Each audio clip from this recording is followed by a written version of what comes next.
Muita paz, meus irmãos e irmãs, que Jesus nos envolva sempre no seu infinito amor e que possamos hoje conseguir, né, com a ajuda dos nossos amigos espirituais, passar a mensagem para que seja compreensível a todos.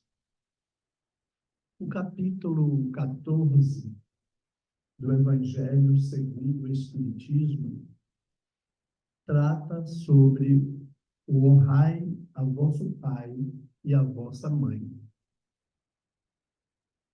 E logo no início deste capítulo, a gente encontra as máximas. Sabeis os mandamentos. Não cometereis adultério. Não matareis. Não roubareis. Não presteis falso testemunho. Não façais agravos a ninguém. Honrai a vosso pai e a vossa mãe. E aqui a gente já observa que Allan Kardec foi buscar as referências em São Marcos, São Lucas e São Mateus. Isto para a gente conseguir compreender que, diante de todas as grandezas, as mensagens que o Evangelho de Jesus, né, traz para, né, a nossa compreensão, coloca esse honrai o vosso pai e a vossa mãe como sendo um dos assuntos mais importantes para a família, que é a piedade filial. A piedade filial que nós começamos a compreender a necessidade dessa passagem de sentimentos de amor, de compreensão para com aqueles que convivem conosco. Antes, exatamente, de adentrar o tema, nós podemos lembrar dos conhecimentos que a doutrina espírita nos traz e as revelações que a espiritualidade vem, ao longo desses anos, trazendo para a nossa compreensão de quem são os filhos. Quem são os filhos?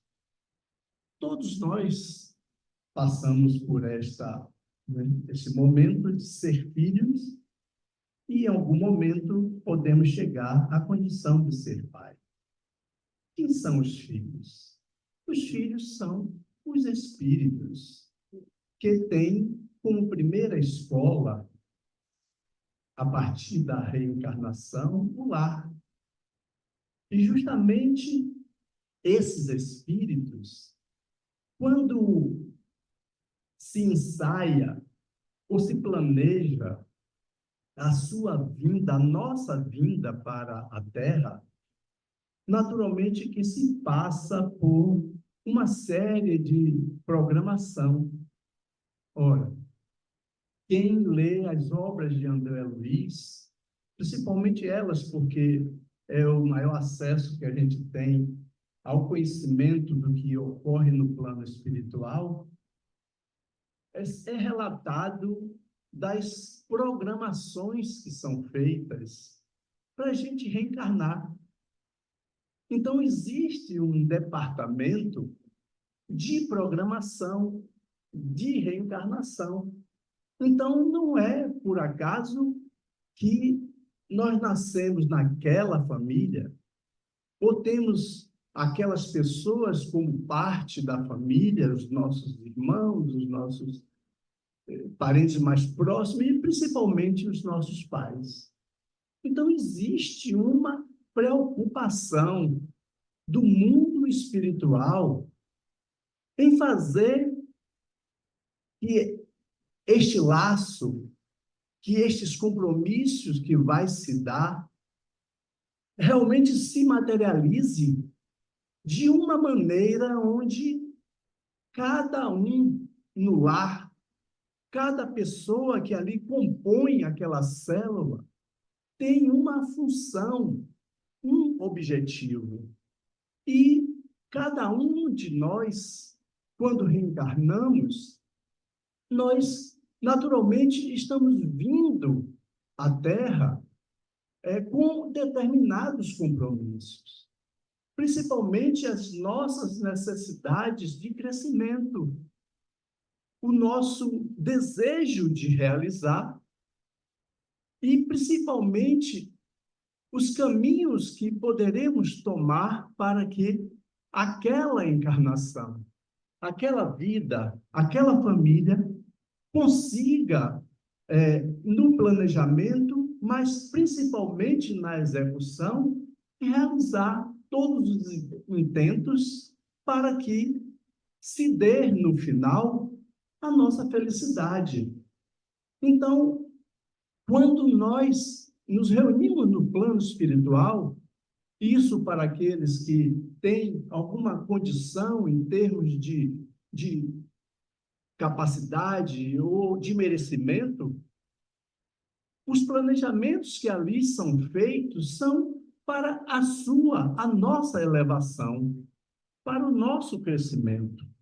Principalmente trabalhando detalhes daquelas dificuldades que ainda existem em nós como espírito e que nós precisamos trabalhar justamente nesse trabalho diário que é a encarnação, ao lado das pessoas que nós amamos e das pessoas que amarramos algum tipo de compromisso ou que deixamos débitos em outras existências e que agora é necessário reatar, é necessário se ligar a estes seres a fim de que a nossa vida na Terra tenha um sentido.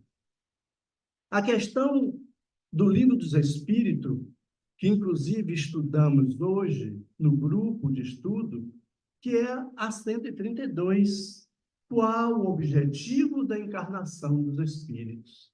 Qual é o objetivo de estarmos aqui? Ora, os espíritos de Kardec nos coloca de que para uns é expiação, para outros é missão, mas que principalmente o objetivo é o aperfeiçoamento individual, o aperfeiçoamento que vai se dar também coletivo, e também para que nós nos preparemos, nos coloquemos numa condição onde a gente vá contribuir com a obra da criação. Veja que o objetivo da gente vir ao mundo, de estarmos aqui nesta família, que às vezes a gente, sofre, padece, se sacrifica, luta, se decepciona, enfim, vive, né? Tem um objetivo que mais tarde vai significar a nossa elevação espiritual, a ponto de Deus nos permitir que um dia sejamos almas trabalhadoras na seara do equilíbrio do próprio universo. Mas tudo isso se dá a partir das nossas experiências juntos, nessa tarefa diária, constante, para o nosso crescimento e a nossa elevação. No livro Evangelho segundo o Espiritismo, no capítulo 14, está lá dizendo: o mandamento honrai a vosso pai e a vossa mãe é um corolário da lei de caridade e de amor ao próximo, visto que não se pode amar o seu próximo aquele que não ama o seu pai e a sua mãe. Existem milhares de desculpas que alguém poderia dizer: mas você não conhece os meus pais. E por aí a pessoa estaria retirando de si a responsabilidade de ser amigo, de ser cortês, de ser solidário, de ser compreensivo, de aprender juntos na humildade e nas dificuldades para que a nossa vida seja mais tarde bem mais feliz. Então, quando o Evangelho nos chama a atenção para o termo honrar, honrar pai e mãe, ter respeito, obediência, usar dos valores da bondade, as tarefas da honestidade, a dignidade, a justiça e a retidão. São parâmetros que poderão guiar a nossa vida para que nós entendamos a responsabilidade, o compromisso, a missão que podemos escrever em nossas páginas, justamente fazendo isto que o Evangelho nos chama a atenção. O termo honrai encerra um dever a mais para com eles, para com os nossos pais. O da piedade filial. Quis Deus mostrar, olha aqui, que passagem linda, quis Deus mostrar por essa forma que ao amor se devem juntar o respeito, juntar as atenções, a submissão. E aqui pode-se entender submissão não como aceitar a tudo, mas no diálogo, né? Na conversa, se respeitar a opinião e a posição daquele que são os nossos pais. E a condescendência, o que envolve a abnegação de cumprir-se para com eles, de modo ainda mais rigoroso, tudo o que a caridade ordena relativamente ao próximo em geral. Ora, se Deus nos ensina, e existe aquela passagem muito bonita que foi citada aqui um outro dia, se um filho lhe pede um pão, se o filho te pede um peixe, e você, como sendo ser normal, simples, uma pessoa até má, não dá uma pedra, nem dá uma serpente, imagine o que Deus dá para cada um de nós. Olha que coisa linda. Ó, se os nossos compromissos para com os nossos pais têm que ser nessa escala de honrar, de fazer um pouco mais para que a gente aprenda a amar o outro e aí saber como amar a Deus. Então, se você não consegue amar aqueles que vieram ao mundo, ou que lhe deram a oportunidade de vir ao mundo, que se doaram, que se colocaram a sua vida, muitas vezes em holocausto, para que você pudesse viver, pegando nas suas mãos, carregando você para os primeiros passos, ensinando as primeiras letras. Tudo isso são amores maior e que Deus, né, se agrada. Ou seja, as leis divinas são administradas de uma maneira em que, se nós agimos assim, com certeza saberemos amar o próximo e, consequentemente, amar a Deus. O que a caridade ordena, já que aqui fala que é a manifestação da caridade maior com esta piedade filial. Ora, a caridade, como entendia Jesus, é a seguinte: não se restringe à esmola material, mas sim benevolência para com todos, indulgência para as imperfeições alheias e perdão das ofensas.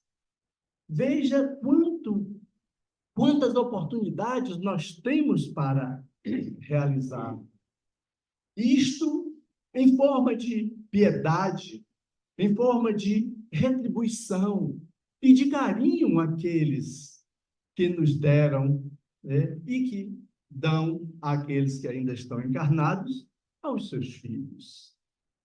Quando a gente ouve o Evangelho dizer Deus pune sempre com rigor toda violação desse mandamento, a gente pode ler agora com a compreensão da doutrina espírita, onde está escrito as leis de Deus. E os espíritos respondem em nossa consciência, na consciência. Então não é Deus que vai nos punir, colocar ali naquele lugar e você agora será castigado porque você não praticou a lei de amor para com seus pais. Não. É a nossa consciência que vai dizer o que nós fizemos, o que nós podemos fazer para com as pessoas, esses seres tão queridos que nos deram a vida.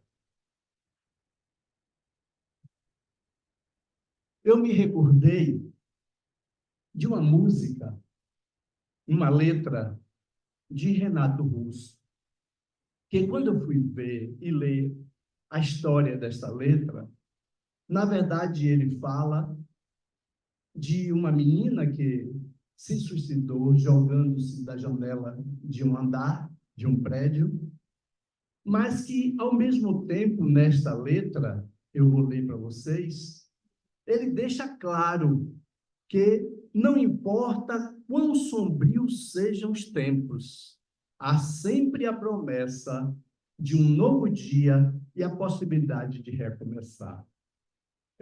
Eu estava vendo que, num programa de televisão, antes de Renato Russo desencarnar, ele foi ao programa, acho que o Altas Horas, e ele disse aos jovens que ali estavam: observem que existem sempre maneiras diferentes de se conquistar as coisas e a vida. Isso querendo ele colocar, porque houve uma crítica, de que essa música fala do suicídio. Mas ele colocava ali que também os conflitos vividos dele com a própria família, com as dificuldades que ele enfrentara no relacionamento com aqueles que eram seus pais. Mas ele não esqueceu de transmitir conforto e encorajamento para aqueles que enfrentam as adversidades. E a letra está aqui. Dorme agora, é só o vento lá fora. Quero colo, vou fugir de casa. Posso dormir aqui com você? Estou com medo, tive um pesadelo. Só vou voltar depois das 3. Meu filho vai ter nome de santo. Quero o nome mais bonito. É preciso amar as pessoas como se não houvesse amanhã. Porque se você parar para pensar, na verdade não há. Me diz por que o céu é azul. Explica a grande fúria do mundo. São meus filhos que tomam conta de mim. Eu moro com a minha mãe, mas meu pai vem me visitar. Eu moro em qualquer lugar. Já morei em tanta casa que nem me lembro mais. Eu moro com os meus pais. É preciso amar as pessoas como se não houvesse o amanhã, porque se você parar para pensar, na verdade não há. Sou uma gota d'água, sou um grão de areia. Você me diz que seus pais não te entendem, mas você não entende seus pais. Você culpa seus pais por tudo, e isso é absurdo. São crianças como você. o que você vai ser quando você crescer. Bom, isto pode ser considerado como um simulacro afetivo do relacionamento com os pais, ou seja, uma imitação. Mas uma outra letra nos chama muita atenção, a de Fábio Júnior.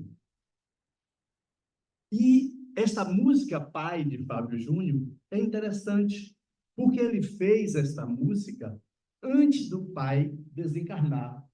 O pai de Fábio era motorista de táxi. Um dia, num determinado assalto, ele, né, desencarna justamente numa situação desta. E Fábio já tinha falado, mostrado ao pai a letra dessa música. Interessante que os pais eram separados e Fábio tinha uma aproximação muito grande com seu pai. E quando ele estava vivo, o encontro de Fábio com seu pai era às escondidas, para não magoar a sua mãe, né, que tinha os ressentimentos pela separação. Olha, que fábula maravilhosa. Pai, pode ser que daqui a algum tempo haja tempo para a gente ser mais, muito mais que dois grandes amigos, pais e filho, talvez. Pai, pode ser que daí você sinta qualquer coisa entre esses 20 ou 30 longos anos em busca de paz. Pai, pode crer que estou bem, eu vou indo, estou tentando, vivendo e pedindo com loucura para você renascer. Pai, eu não faço questão de ser tudo, eu só não quero e não vou ficar mudo para falar de amor para você. Pai, senta aqui que o jantar está na mesa. Fala um pouco, tua voz está tão presa. Nos ensina esse jogo da vida, onde a vida só para ver. Pai, me perdoa essa insegurança. É que não sou mais aquela criança que um dia, morrendo de medo, nos teus braços você fez segredo, nos teus passos você foi mais eu. Pai, eu cresci e não houve outro jeito. Quero só recostar no seu peito para pedir que você e para você ir lá em casa e brincar de vovô com meu filho no tapete da sala de estar. Pai, você foi meu herói, meu bandido. Hoje é mais, muito mais que um amigo. Nem você, nem ninguém está sozinho. Você faz parte desse caminho que hoje eu sigo em paz. Pai, paz. Olha, né, um relacionamento de Fábio, né, com esta família. E aí eu me lembro, meus irmãos, que existia uma lenda que fala sobre o velho encobertor. E a gente vai ver se isso não pode ser também uma realidade nos dias de hoje. A lenda do velho do cobertor, que também é chamada a fábula da manta rasgada. Existia uma região muito distante em que, quando os pais ficavam velhos e não tinha mais condição de fazer alguma atividade, o filho colocava o pai às suas costas e levava aqueles morros mais distantes, subia e lá deixava-o, né, naquele ambiente, naquele local onde morreria a míngua. Um dos filhos, uma vez, levando seu pai às costas, levou também um cobertor. E chegando lá, entregou para o seu pai aquele cobertor, dizendo para que ele aguentasse por um tempo e não morresse de tanto frio rapidamente. O pai num momento assim, resgatando um pouco das suas energias, rasgou aquele cobertor na metade e chamou o seu filho. Filho, volte, veja aqui. Ele, o que é, meu pai?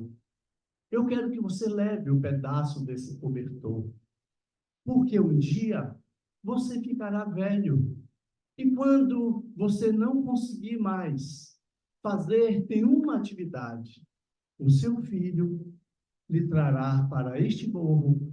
Então, essa metade do cobertor servirá para lhe acolher nos momentos de frio.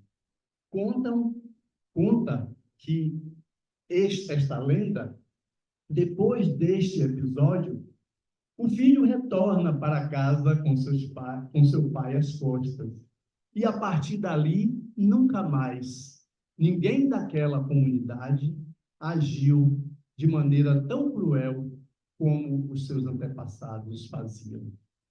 Isto, meus irmãos, a gente pode ver que ainda existem, né, essa situação do abandono dos filhos para com os pais.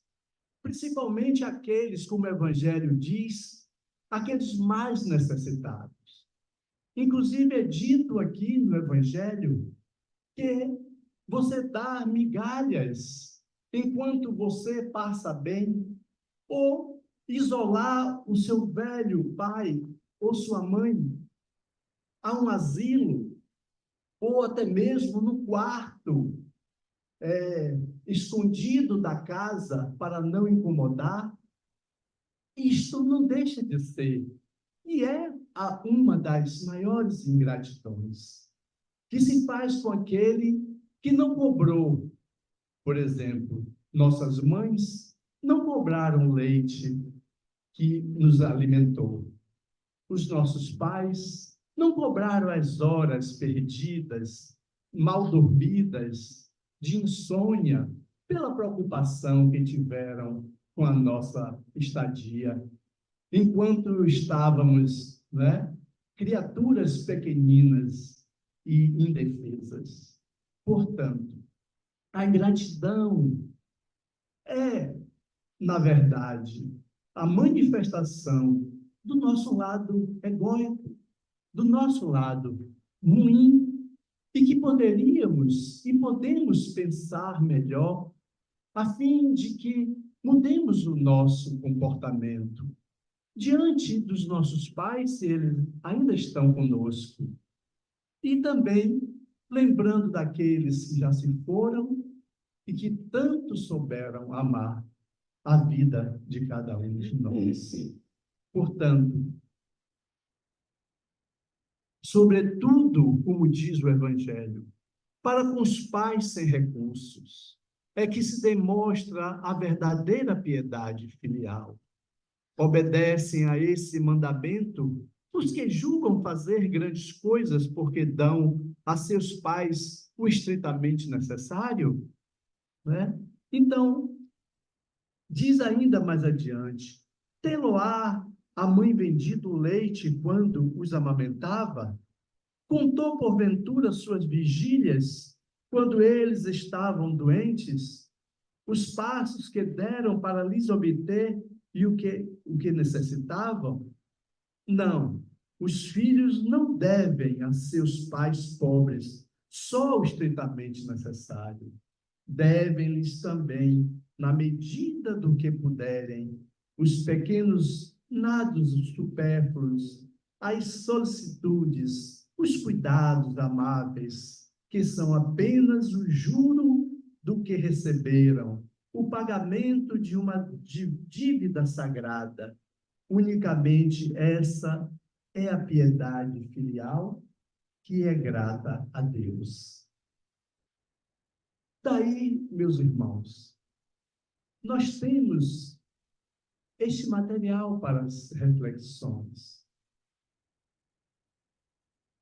E vamos pedir a Deus e agradecer a Ele pela dádiva de estar aqui, vivendo nesta terra, porque é aqui que nós precisamos estar para cumprir parte daquilo que representa a nossa própria existência.